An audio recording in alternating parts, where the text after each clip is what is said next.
अल्लाह हमारी दुआ कबूल करती है, वो है जुम्मे के दिन। मालूम है कि जुम्मे के दिन असर के बाद दुआ कबूल होता है, ये तमाम को मालूम है। जुम्मे के दिन दो वक्त है जिसमें दुआ कबूल होता है, एक असर के बाद, दूसरा मा बैन अन यजलिसल इमाम इला अन युक़ज़ा अस्सलाह।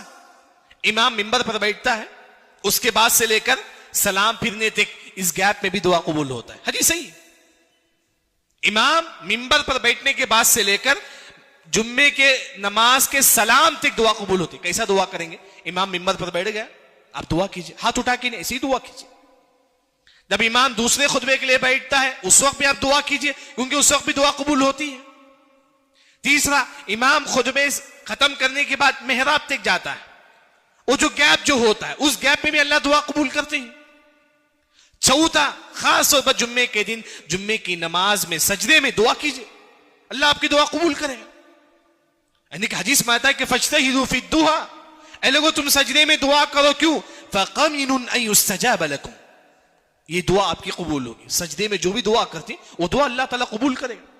जुम्मे के दिन असर के बाद तो मालूम है। दूसरा, इमाम मिंबर पर बैठता है, उस वक्त भी दुआ कीजिए। इमाम दूसरे खुतबे के लिए मिंबर पर बैठता है, उस वक्त भी दुआ कीजिए। इमाम जब मिंबर से निकलकर मेहराब तक जाता है, उस वक्त भी दुआ कीजिए। उसके बाद इमाम जब नमाज में होता है, सजदे में, खास तौर पर जुम्मे की नमाज के सजदे में, उस वक्त भी अल्लाह ताला दुआ कबूल करती है।